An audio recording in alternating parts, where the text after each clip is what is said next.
when ordinary became violent in an instant. Every law enforcement officer who has worked a shift knows the specific quality of the moment just before a fight begins. The training calls it pre-attack indicators. What it actually is, in real time, is a final fraction of a second when the person in the uniform still has the option of a different response, and then that window closes. The 4 situations in today's episode represent 4 completely different versions of that moment, caught on body camera from 4 states and 4 years. A loss prevention office in an Ohio Walmart where a shoplifting call ended with a gun pointed at an officer's face and a trigger pulled. A park bathroom in Portland where 2 officers found a man they were looking for, and he immediately started fighting and spent 7 minutes trying to take a gun from a holster. A highway in Michigan where marijuana smell turned a speeding stop into a trooper clinging to the outside of a car at nearly 100 miles per hour. And a Colorado Springs street in February 2026 where a suspect in a mosque opened fire on 2 officers and, when he was shot and on the ground, still reached for the wounded officer's weapon. 4 cases. 4 different fight categories, each one documented on camera, each one survived by the officers involved, each one producing criminal charges, and each one representing the documented, time-stamped reality of what it looks like when an ordinary call turns into the worst possible version of itself faster than any protocol fully prepares for. Every detail comes from official law enforcement releases, court records, publicly released bodycam footage, and verified journalism. The newest case is from February 2026. The oldest is September 2023. Before the first case, pay attention to one specific element across all 4 situations, the moment the officer realizes it has already started. Each case has a different version of that moment. Track it. Tell me in the comments which of the 4 gave the officer the least warning, and why. Not unless something crazy happens. Canton, Ohio, December 18th, 2025 charge, mental competency ordered. Thursday afternoon, December 18th, 2025, 1:45 p.m. The Loss Prevention Office of the Walmart located at 3200 Atlantic Boulevard Northeast in Canton, Ohio, Stark County. An off-duty Canton Police Department officer is working a security detail at the store. 2 people were stopped at the front door by store employees for suspected shoplifting, 21-year-old Shane C.L. Newman and 23-year-old Katerina Jeffrey. The officer walks them to the loss prevention room in the back of the store. The room is small. There is a metal bench along one wall. A Walmart Asset Protection associate is also present. The body camera, which the officer places on the table, captures a scene that looks like 1,000 other shoplifting detentions. The officer goes through the routine. He asks Newman what he took. He pats him down. He asks, "Nothing on you that is going to poke me or stab me?" Newman says no. Jeffrey asks, "Are we going to jail?" The officer says, "Not unless something crazy happens." He sits them down on the bench and radios their names in to confirm identities. Seconds later, the dispatcher's response comes back. Newman has an active warrant.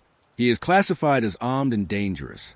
The officer has barely processed those words when Newman turns sideways on the bench, reaches into a pouch on his shoulder bag, the one the officer missed during the pat-down, and produces a handgun. He points it directly at the officer's face. Newman's girlfriend Jeffrey is heard screaming, "No, Shane, please, no." Newman pulls the trigger. The gun makes a clicking sound. It does not fire. He tries again. Another click. In that fraction of a second, the Walmart Asset Protection associate, whose name has not been publicly released, lunges across the room and tackles Newman, knocking the gun from his hands as Newman tries to rack the slide and chamber around. The officer, who has drawn his own weapon by this point, cannot fire. The Walmart employee is directly in the line of fire. Instead, the officer moves in with his hands. Newman is taken to the floor.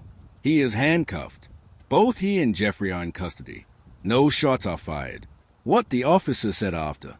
On the body camera footage, which the Canton Police Department released publicly and which circulated nationally within 24 hours, the officer can be heard in the moments after the arrest speaking to a sergeant who responds to the scene. He describes a sequence with the specific bluntness of someone who has just understood that he is alive by the margin of a mechanical failure. He pulled it out, pointed it right at my face, and pulled it. The trigger just didn't go off. He would have got me for sure. He also acknowledges what created the vulnerability. He patted Newman down but did not get the shoulder pouch. And he adds a detail that shows how close the situation was to a different outcome. He had been planning to release them with a summons. Not until the warrant hit the radio did he understand who he was in a room with. Canton Police Captain John Bosley, speaking to local media, said, "I believe with a loss prevention officer right there in the line of fire, the best option at that point was hands-on." He credited both the officer and the store employee for not using deadly force in a stressful and terrifying situation, noting that doing so under those circumstances was itself a decision requiring significant restraint and presence of mind.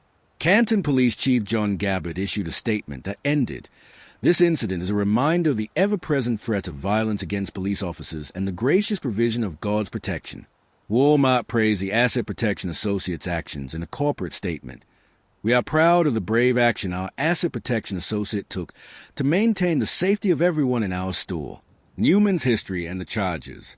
What the court record shows about Shane Newman in the months and years before December 18th, 2025 is a pattern that makes the armed and dangerous designation on the warrant feel inevitable in retrospect. In August 2023, he was sentenced to 4 to 6 years in prison on drug charges. He served 80 days. While awaiting that sentencing, he faced a domestic violence charge. He was sentenced to 180 days in jail and served 9. In January 2025, while on probation, he was charged with giving false information to a police officer. He pleaded no contest and served 3 days. On December 18th, 2025, he was in a Walmart loss prevention office because he had been caught shoplifting. He had a handgun in a shoulder pouch. He had an active warrant. He was a convicted felon, which made possession of the weapon a separate felony charge before anyone counted the trigger pulls. Newman was charged with attempted murder, felonious assault of a peace officer, robbery, aggravated possession of drugs. 50 blue pills identified as MDMA were recovered after the arrest and possession of a weapon under disability. His bond was set at $1 million. Jeffrey was charged with complicity to commit robbery and set at $500,000. In February 2026, a Stark County grand jury indicted Newman on the charges. He subsequently entered a plea of not guilty by reason of insanity, prompting Stark County Common Pleas Judge Kristen Farmer to order mental competency evaluation. As of early 2026, the evaluation is proceeding and trial has not been scheduled. The handgun that failed to fire when pointed at the officer's face is in evidence. The body camera footage that caught the moment is public. The officer is on paid leave to process what happened, not unless something crazy happens. That is what the officer said when Jeffrey asked if they were going to jail. 30 seconds later, Newman had a gun at the officer's face and pulled the trigger twice. The gun malfunctioned. A store employee tackled the suspect. No shots were fired. The officer acknowledged he missed the shoulder pouch. Newman had served 80 days of a 4 to 6 year sentence. He had served 9 days of a 180-day jail term. He was on probation when he walked into that Walmart. He had a warrant. He had a gun. The dispatcher told the officer all of this 1 second before Newman reached into the pouch. What should the justice system do differently when a pattern like Newman's keeps producing the same result? Charges filed, sentences reduced, time served minimal, person back on the street with a weapon. Tell me in the comments. Loss prevention office. A bench. A pat down that missed a shoulder pouch. Are we going to jail? Not unless something crazy happens. The warrant hit the radio. Armed and dangerous. The gun pointed at the officer's face. The trigger pulled twice. 2 clicks. No shots. A Walmart employee diving across the room. The officer's hands instead of the trigger. Newman on the floor. 50 blue pills. Attempted murder charges. $1 million bond. 80 days served of a 4 to 6 year sentence. 9 days of 180 days. He had been on probation for 3 days when this happened. The body camera was on the table the whole time. It caught everything. The officer said, "He would have got me for sure. 7 minutes for a gun." Oregon Park, Portland, Oregon, September 27, 2025, charged with attempted murder. Saturday morning, September 27, 2025, 9:11 a.m. Portland, Oregon. Officers assigned to Central Precinct receive a dispatch call. A man on Northeast 33rd Avenue over the Interstate 84 overpass has been hitting passing vehicles with a red metal pole. By the time officers arrive and search the area, the man has walked away. No victims have come forward to file a report. Officers clear the scene. 20 minutes later, at approximately 10:07 a.m., They receive updated information. The suspect may be in the area of Oregon Park at 700 Northeast 30th Avenue. 2 officers drive to the park. Officer David Randall, a 2-year and 10-month veteran of the Portland Police Bureau, and Officer Melissa Barbasin, a 1-year and 8-month veteran assigned to the same central precinct, find the man as he comes out of the park's public bathroom. He is 43-year-old Bo W. Davis. He is carrying a red metal pole and a laptop. The moment their hands make contact with him to take him into custody, Davis begins fighting. The body camera footage released publicly by the Portland Police Bureau on October 11, 2025, documents what happens over the next 7 minutes in a park in northeast Portland. Davis grabs for Officer Randall's firearm in its holster. Randall's camera is knocked to the ground during the struggle and continues recording from the grass, capturing audio and partial footage of what is happening above it. Davis manages to pin Randall. Officer Barbison deploys her taser. Davis does not stop. Davis places his hands around Randall's neck, actively choking an officer, while continuing to reach for the weapon in the holster. Barbison strikes Davis in the back of the head with the taser handle. Davis still does not stop. He goes for the gun again. At some point during the 7 minutes, Randall applies what the Portland Police Bureau described as some kind of neck hold on Davis. The hold is effective. The struggle ends. Both officers and Davis are on the ground. The aftermath. All 3 were transported to the hospital. Randall sustained head injuries. Barbison sustained a hand injury. Both were treated and are recovering at home per Portland Police. Bureau official statements. Davis did not lose consciousness during the neck hold and did not appear to suffer any significant injuries. He was transported to the hospital as a precaution before being booked into jail. Barbison was placed on administrative leave. Standard PPB protocol anytime a deadly force incident occurs. The Bureau's policy classifies a neck hold as a use of deadly force regardless of outcome, which triggered both the administrative leave and a formal deadly force investigation.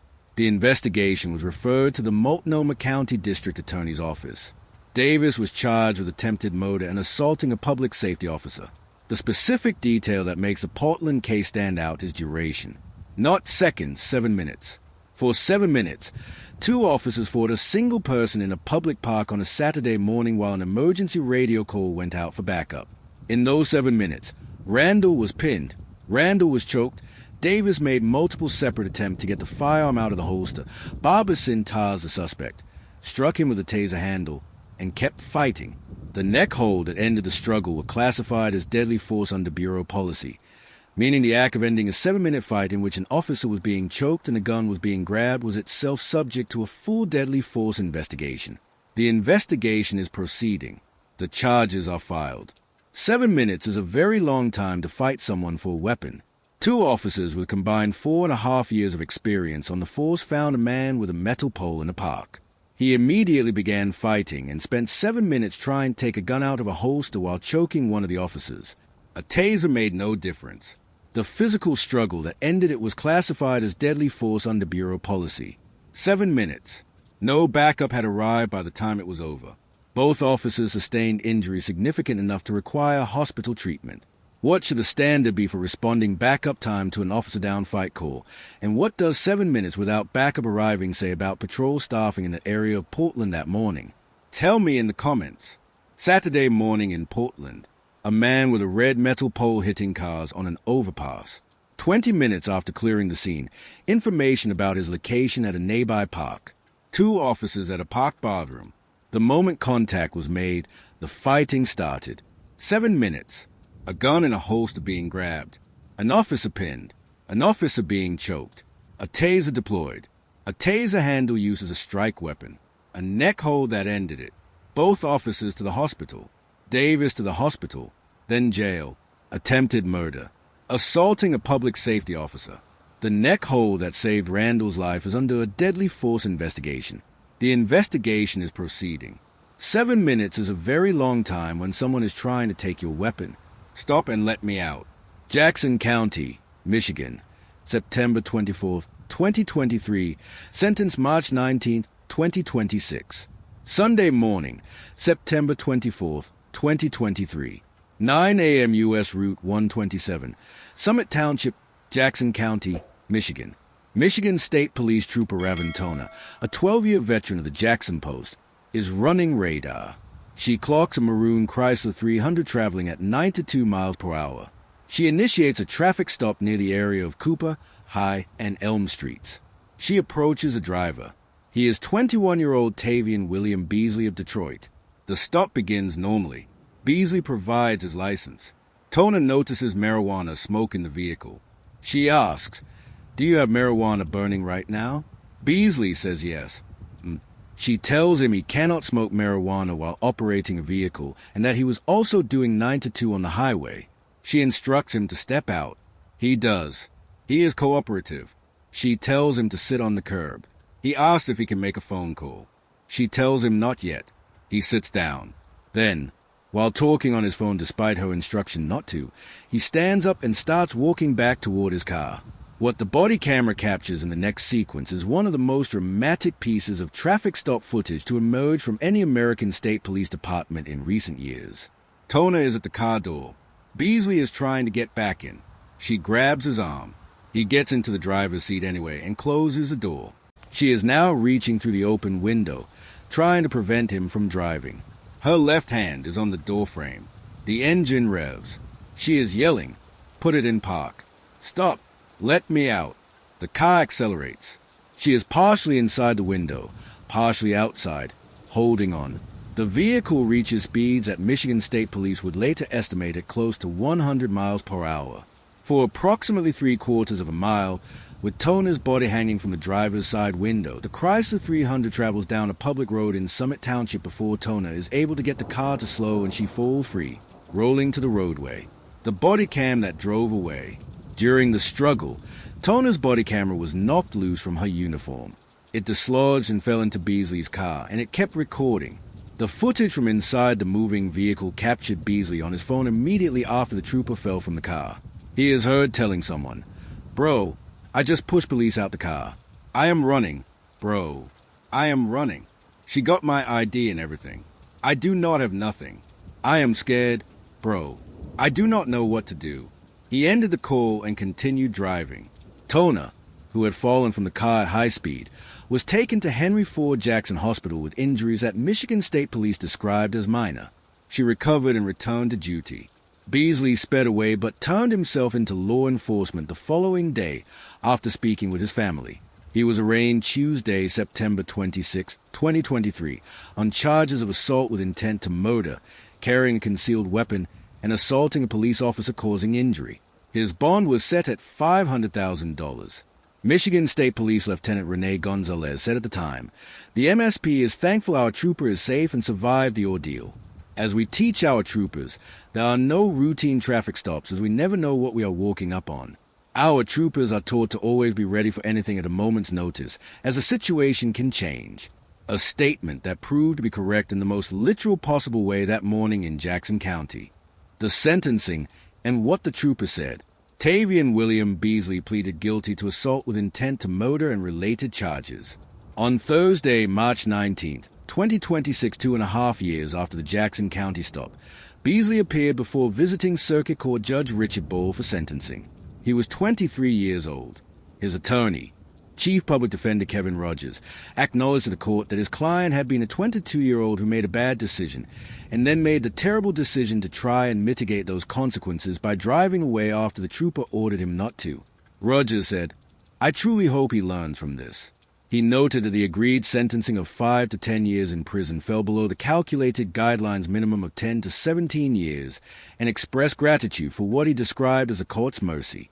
Trooper Ravin Tona then addressed Beasley directly. She spoke from notes. She told him, "I am kind. I am understanding, patient, professional, and fair. All things that you were afforded that day and took advantage of." She said the incident had changed her. She said she is no longer as lenient as she used to be during traffic stops. And then she said something that no sentencing statement in any other traffic stop assault case in recent memory has included. She said, "I do not hate you. God has given me the strength to tell you that I do forgive you. I will never forget, and neither will you. My hope, Tavian, is that you too will be a better person at the end. While you must pay for your actions that day, you will still have your whole life ahead of you to become a better man." Judge Richard Bull sentenced Beasley to 5 to 10 years in Michigan State Prison. Tona still serving on the streets of Jackson County, walked out of the courtroom and went back to work.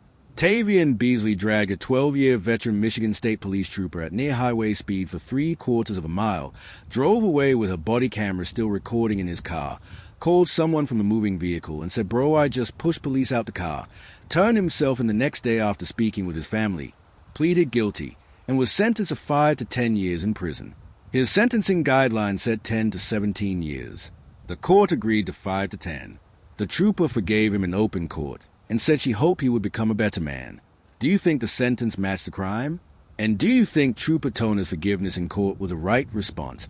Or does it let a man who nearly killed her off more lightly than the facts justify? Tell me in the comments. 9 to 2 miles per hour. A maroon Chrysler 300.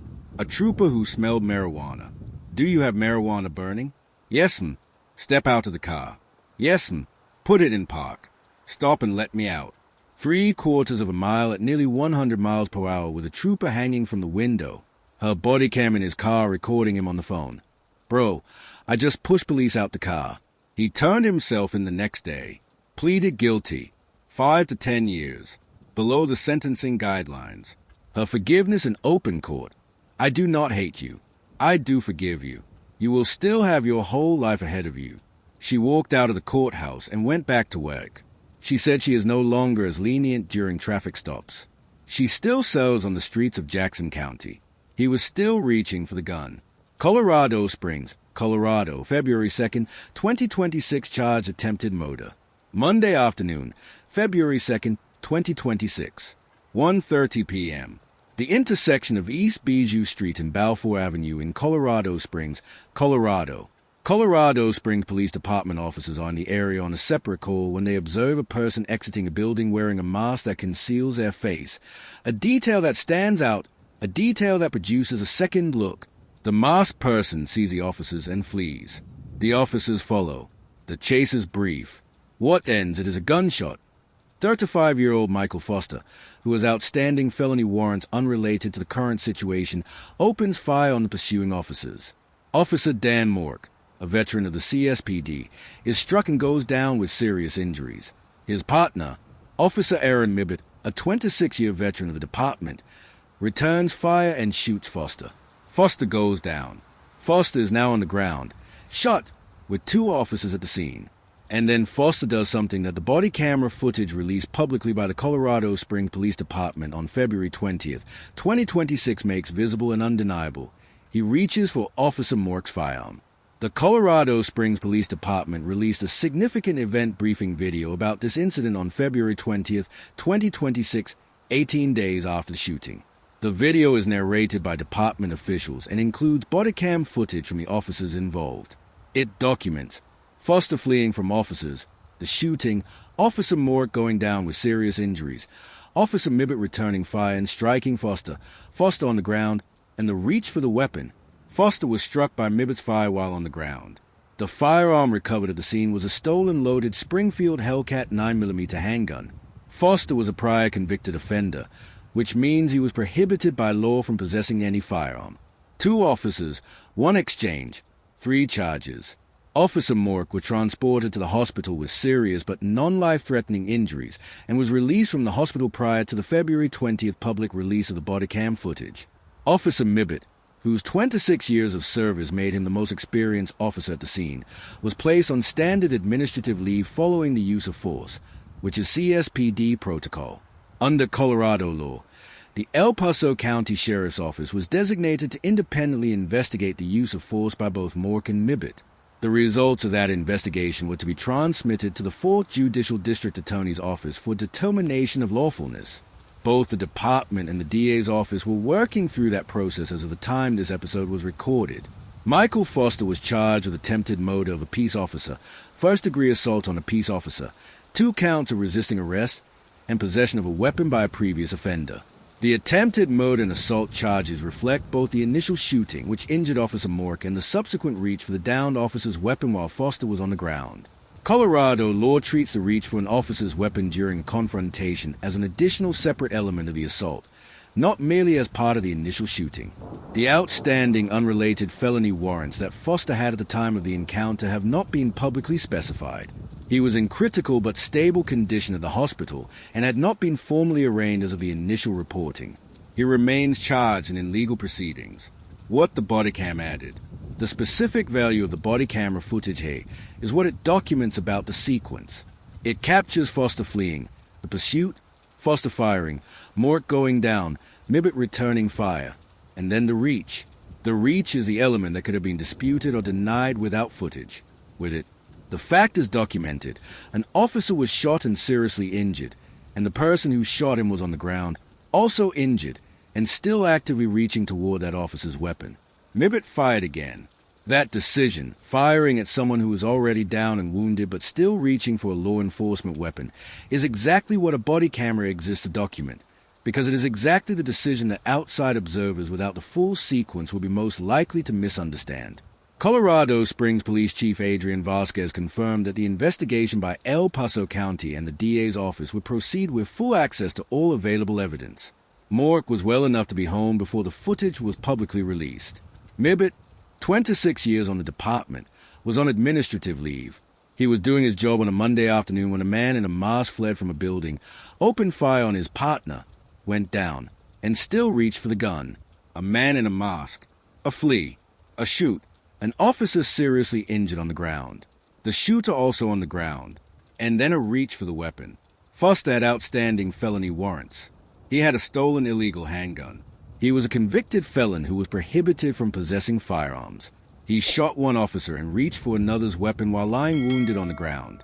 The Colorado Springs Police Department released the Bodycam footage 18 days after the shooting. 2 investigations, internal and DA's office, are both running. What should the legal distinction be between firing at an officer and then reaching for a second weapon while you are already down and shot? And is that distinction already captured in the existing charges? Tell me in the comments. East Bijou Street, a masked face leaving a building, a flee, a gunshot, Officer Mork down with serious injuries, Mibbet returning fire, Foster down, and then the reach, a stolen Springfield Hellcat 9mm, a prior conviction that made possession of that gun a federal crime before the trigger was pulled, attempted murder, first-degree assault on a peace officer, 2 counts of resisting, weapon possession by a prior offender. The Bodycam footage released 18 days later. Officer Mork home before the footage went public. Mibbet on administrative leave. 2 investigations running. 26 years on the job. He was on a separate call 2 blocks away when a man in a mask came out of the building and looked at them. That look was the beginning of all of it. 4 fights. 4 cameras. 4 different kinds of survival. 4 cases. 4 completely different versions of what it looks like when an encounter becomes a fight on camera. An Ohio officer who was told not unless something crazy happens and lived to learn what crazy actually looks like. 2 Portland officers who spent 7 minutes fighting a man for a gun in a park. A Michigan trooper dragged at highway speed and who forgave her attacker in open court 2.5 years later. A Colorado Springs officer shot in an ambush whose partner saw a reach for his weapon and responded accordingly. What all 4 of today's cases share is a specific, undeniable quality that body camera footage provides when everything else is disputed. The gun pointed at the Canton officer's face. The hand reaching for the holstered weapon in a Portland park. The trooper's own camera recording her attacker on the phone seconds after she fell from the car. The reach toward the downed officer's weapon on a Colorado Springs sidewalk. None of those images require narration to communicate what happened. The camera does not have a stake in the outcome.